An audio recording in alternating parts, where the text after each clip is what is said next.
Well, welcome back to the Small Business Mindset. In this conversation, I want to talk about non negotiables. Now, it might be something where you are starting a business for the first time, engaging with a new client, a new team member.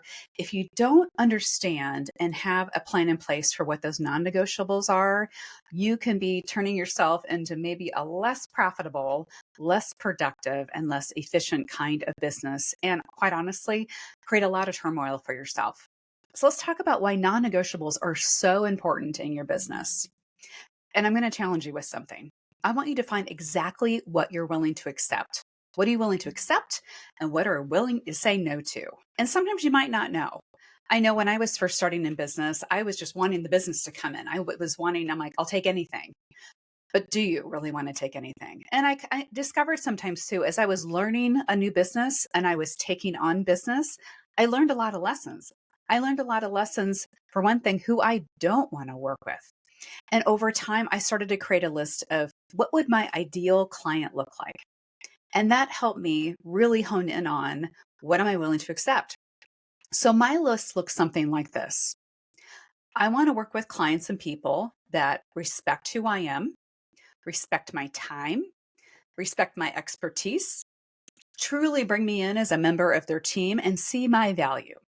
That's who I want to work with. And quite honestly, those types of things can apply to any kind of business. The next layer I went into, I said, so that was my baseline. I wanted respect. I wanted good communication. I wanted to feel needed and feel like a member of the team. So it wasn't just transactional. Secondary to that, I wanted to feel like I was compensated appropriately for my worth. Now, in real estate, as I've shared with you before, so real estate and realtors get paid on commission. And quite honestly, that commission is negotiable. So I had to be strong in my power and realize what am I willing to accept from each client. Now, I'll be honest with you, each and every client relationship I have is unique.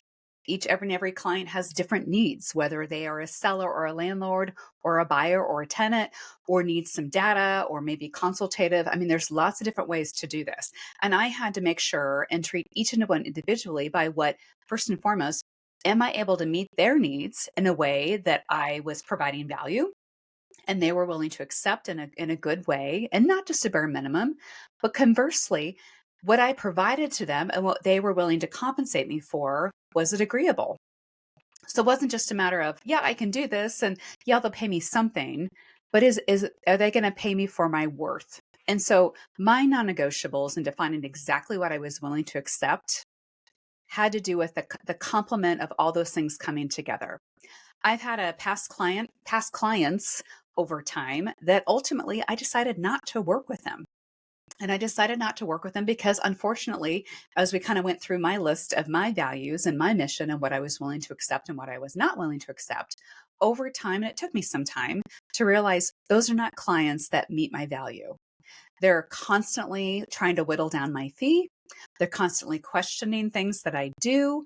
They think they can do it better. And I'm not saying they're not right. I mean, they own their own business. And if they want to go forward that way and they want to be in the driver's seat and not bring me on as part of their team, that's okay. It just means I'm not a fit for them and they're not a fit for me. And you have to be willing to walk away. So next step, as we're talking about those non-negotiables, I want you to define your mission and your values.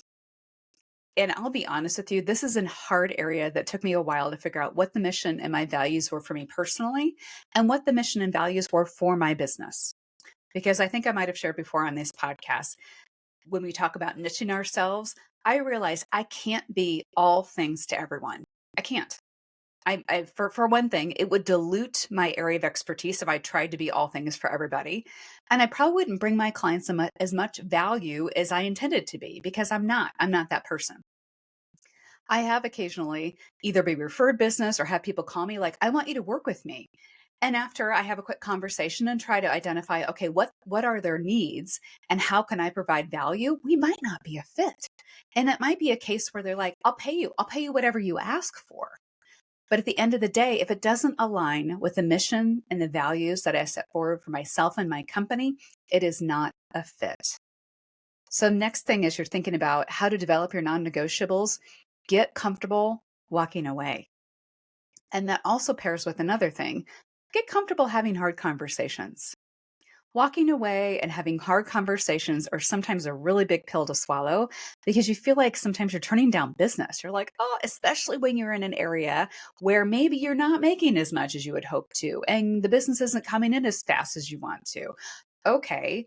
So is that a non negotiable for you? Or is that something you might just need to develop a little better and put a plan together for? Is there someone else on your team that could take that opportunity as a learning opportunity and maybe free up your time for something different that is something broader and bigger? I don't know. You're going to have to answer that for yourself. I always like to leave people, if I'm not the person to help them, I love to be able to give them another resource, to be able to refer them either to another expert in the field or point them in the right direction. Maybe they can handle some things themselves. One of the things I provide in my real estate business is what I call a broker opinion of value. It's kind of like an appraisal, but doesn't go to that depth and extent and isn't as expensive as an appraisal. The one thing that's different though, if you were getting a bank loan to buy a piece of real estate, the banks require a certified appraiser to perform the appraisal because they have to certify that with their bank and their underwriters. That's not something I provide, and most real estate agents don't unless they are a certified appraiser. But what I can do is provide market knowledge, background, and statistics and some research and some expertise to be able to provide some really valuable information to the property owner. And when I get called and they say, hey, I just kind of want to know the value of my property to determine, do I need to list it right now or what's my next step? And I always approach this in one of three ways. I say, okay, I'd be happy to help with that. Understandably, if it's commercial and not a residential property, because that is not my area of expertise. If they want residential, I'll refer them out to a great residential agent. But on the commercial side, if it first and foremost, if it's in an area that I work in, that I understand the parameters for, and I feel like I can provide value. And third, I have the time to do it in the timeline they're expecting. I do get calls sometimes where somebody needs data very quickly. I might have had a full week. I'm like, there is honestly, I can't get back to you on this and probably at the end of next week. Will that work for you? So I'm not only quantifying their expectations, but I'm letting them know here's my non negotiable. I'm not going to be able to drop everything right now to provide you the information that you need. So, first and foremost, having that conversation and understanding each other's needs and understanding each other's timeline. If that's okay, then I say, great. Okay, next step. I provide you data in one of three ways. One, I can give you a kind of a back of the napkin, maybe a quick paragraph in an email about some overriding ranges based on my market data. Okay, I feel like your property is valued between this and give you a little bit of perspective, but not a ton. And I usually provide that for free. And that's just kind of a, hey, if I were to run into them on the street and we just kind of have a loose conversation, it's not finite and I'm not giving them specific data. But it probably takes, I don't know, 15, 20 minutes of my time to kind of pull some things together. And it's very broad. The second option I offer to my clients, I said, okay, I can provide you a one-page sheet that has a little more data with it and a little more direction. And I charge a fee for that. And the third option is a full-blown report where I provide a lot more data, a lot more property comparables, a lot more feedback. I get much more narrower in my range. And that is a larger charge for that. Now, I provided things like this for people, most of the time they're property owners, but also for attorneys or financial planners or people that are trying to sell a business that has a property attached to it, because they truly need somebody, an expert in the real estate market, to give them some data. What I found over time, though, is that when I first started doing this, I was giving the full big report and it was wonderful. I mean, it was polished and professional and it had lots of data and it gave them numbers, kind of like a full appraisal. But I wasn't charging for it. But yet it was taking up quite a bit of my time, sometimes 3 or 4 hours of my time to collect data and compute it and put it together and decipher it and be able to present it professionally. And then I got to thinking, I'm like, this is a lot of time that I spend on something like this. Is my time best spent doing these kinds of reports all the time and even charging for them? Or is my time best spent working with people that want to buy and sell real estate and working with on a commission base? I determine within my business, I am most fitted for brokerage, meaning I'm most fitted for working directly with buyers and sellers, tenants and landlords. That's how I can maximize my revenue. But those things in the middle, like this broker opinion of value, that's an added value that I can provide because I have the expertise. And what I tell my clients, and here's the beauty of it, there are three ways I can provide you this data. There are three levels of compensation for this data.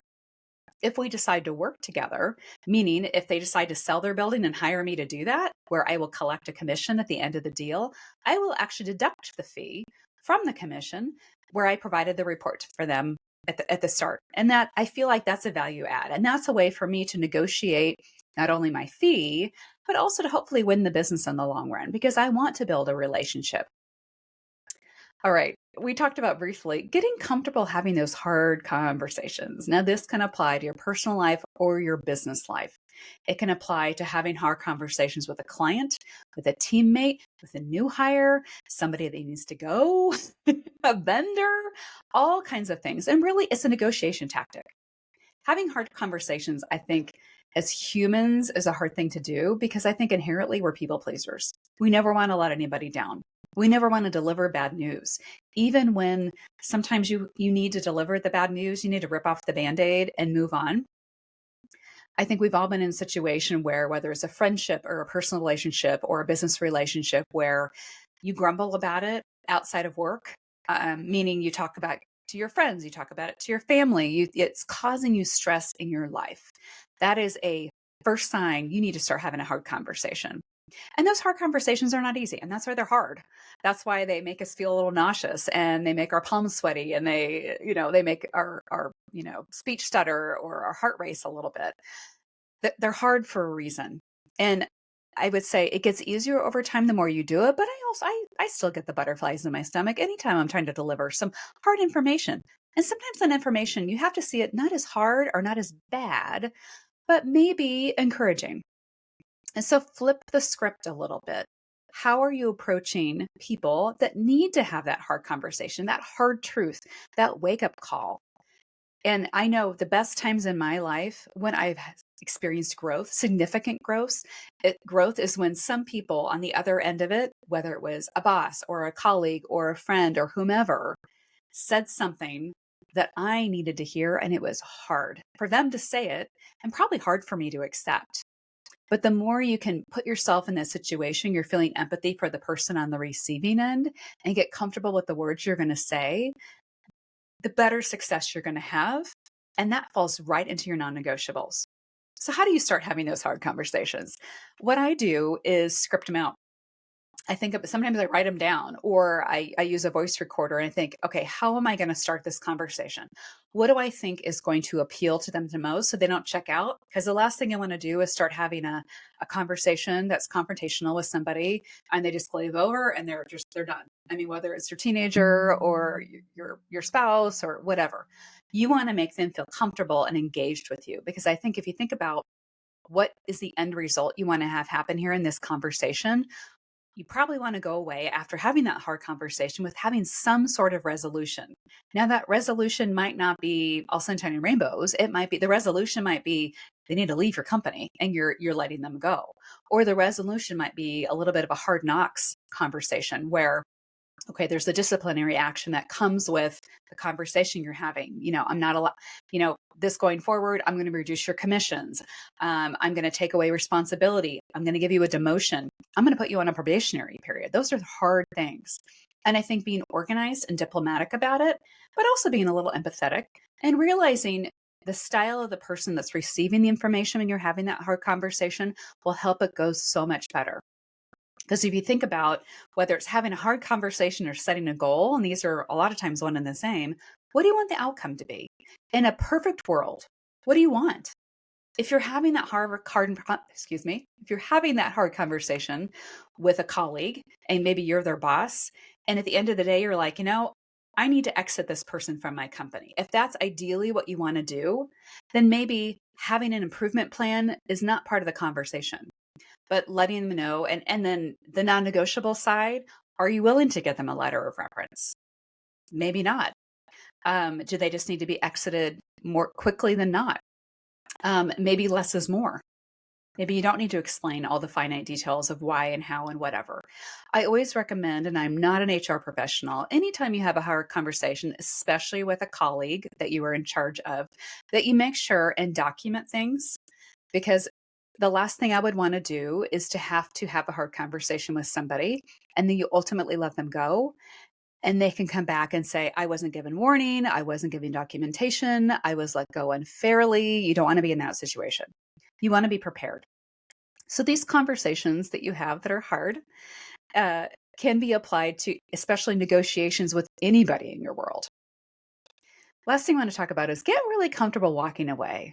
Ugh, that's a tough one too. This kind of goes back into our people pleaser kind of conversation. But at the same time, if you're negotiating vendor services, your pay, your contract, sometimes the silence part of that whole thing is the best thing you can do. Meaning, if you throw out there, here's what I am requesting, then zip it, shut your mouth, let them speak first. I think it's so often, and I will actually say we as women do it more often than men. We try to like explain while we're asking for this. We tend to make a request and then we say, well, well, let me tell you all the all the reasons why you don't have to do this, or why I'm doing this, or all that kind of stuff. State your claim, state your request, and then stay quiet and see how they respond. And I always want you to ask yourself, what's the worst thing they can say? What's the worst that can happen?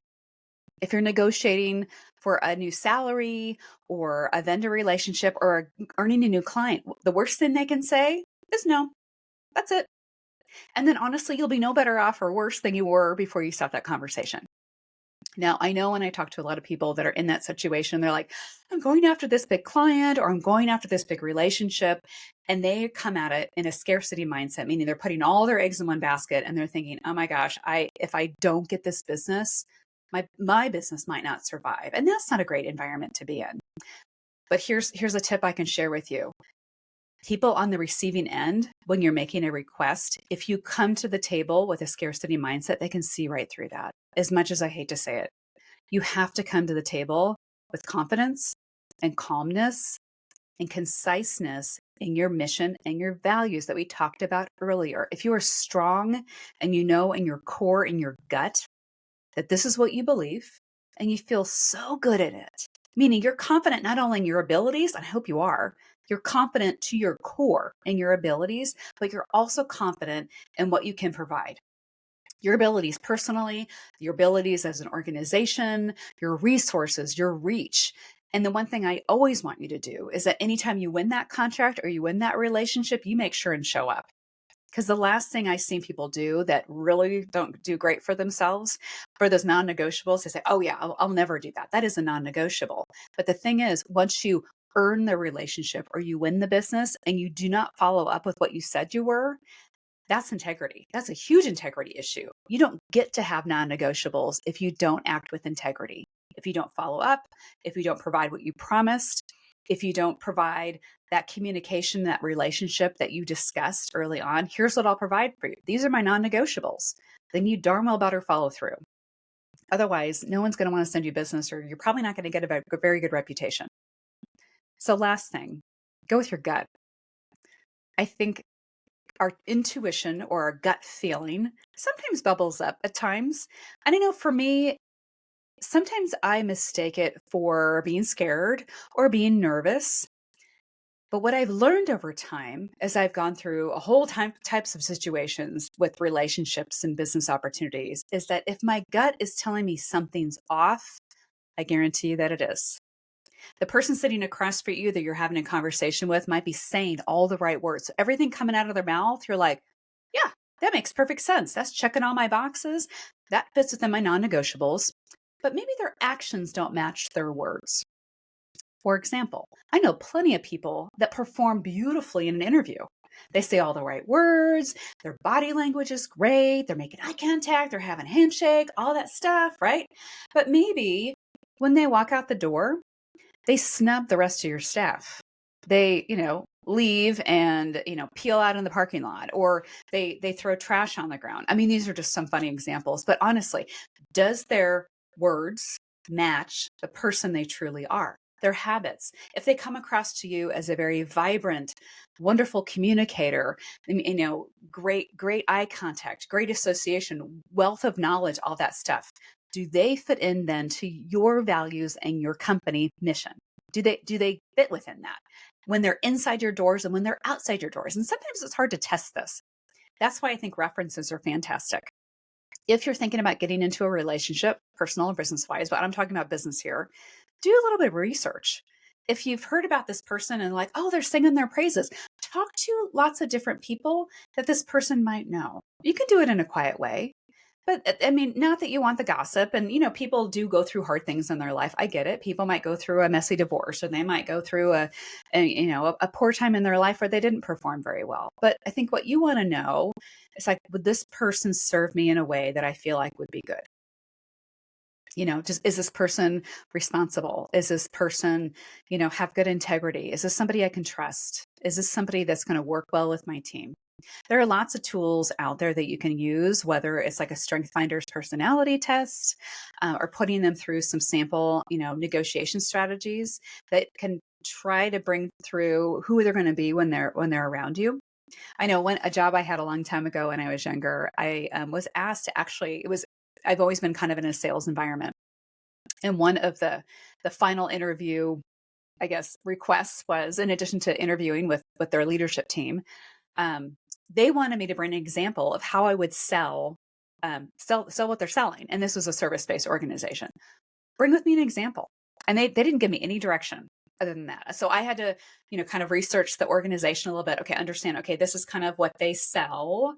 I think this is kind of the timeline they sell it in, maybe a pricing, so I had to put together a fictitious presentation.